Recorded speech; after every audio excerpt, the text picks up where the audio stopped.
The debut character from the photograph on the cover, sort of a very shy, slightly polite kind of newcomer, and I think that's how I felt.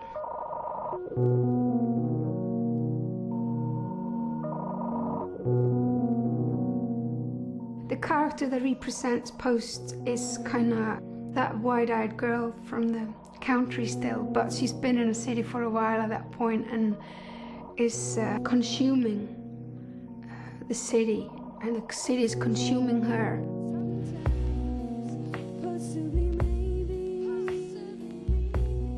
Björk's lyrics reflected her experience of the big city, but they were often written as modern fairy tales.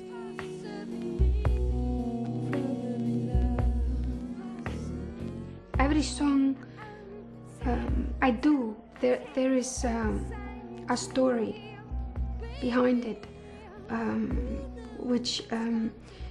the song often ends up being just the tip of the iceberg.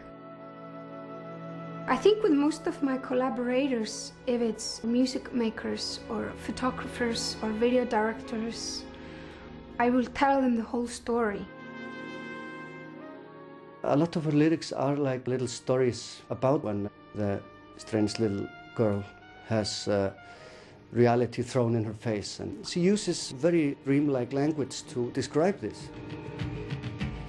For example, in Isobel, we just started with the idea that this was about a woman who was like a natural force, and what happened when this natural force was having affairs and things like that, you know. And in that song, I mean, it's a very sad song because she's locked herself up in a tower of steel, and she basically doesn't dare to be all there in the world, you know, because it's too much.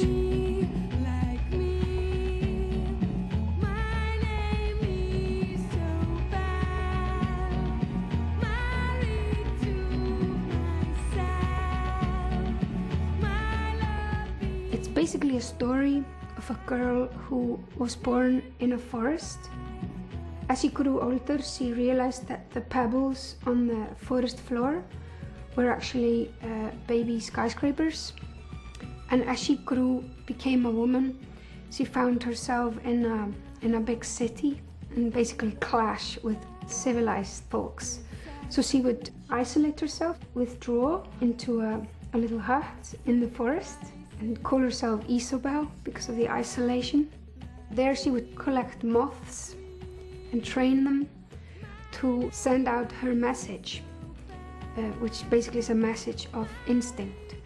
And she would send them out of her window, and they would fly all over the world and go in front of people's faces who are functioning with too much logic, and go straight in front of the nose and go na, na, no, no, no, no, no, no, no, no, no, no, no, no, no, no, till the clever people click out of this state of being sensible.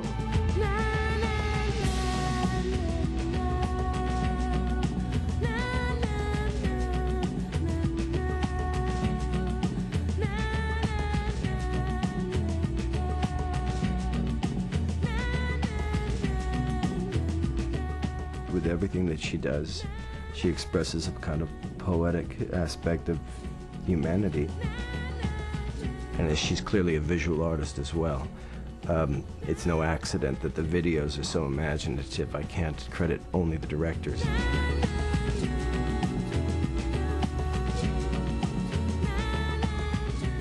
The epic side of me, which I nickname Isobel, I guess she's some sort of a piss stick of me being sort of just a little bit of a drama queen sometimes.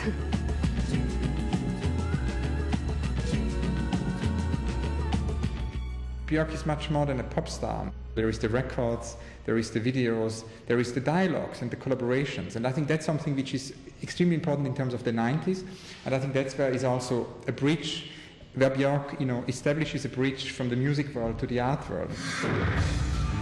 And if you complain once more, you'll be done. I love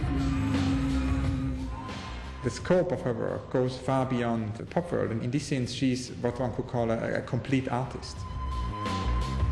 Björk's work is equally important in the visual art context, as it's in an experimental sound context, as it's in the pop world, as it is in a museum context.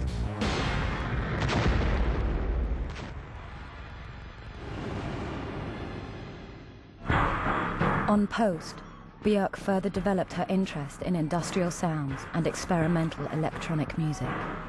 It was an interesting period in pop music.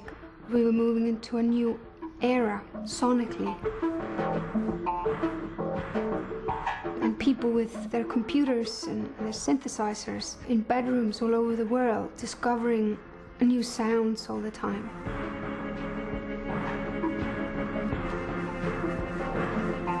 I wish I knew I wish it's being now. A lot of people who aren't that musical would say, oh, it's a lot of old rubbish and, you know, it's noise, it's tuneless. Right? It's not. It's extremely clever, extremely musical, and extremely melodic. And it's far more sophisticated than most things that are out there by 100,000 miles.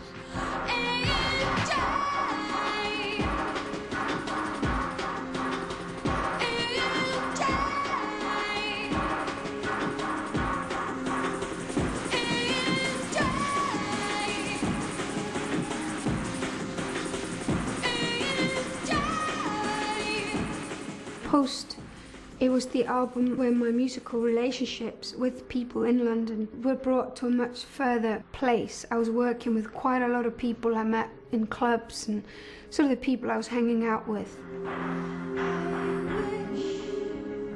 And I guess those 3-4 years I lived in London, it had a lot of that energy.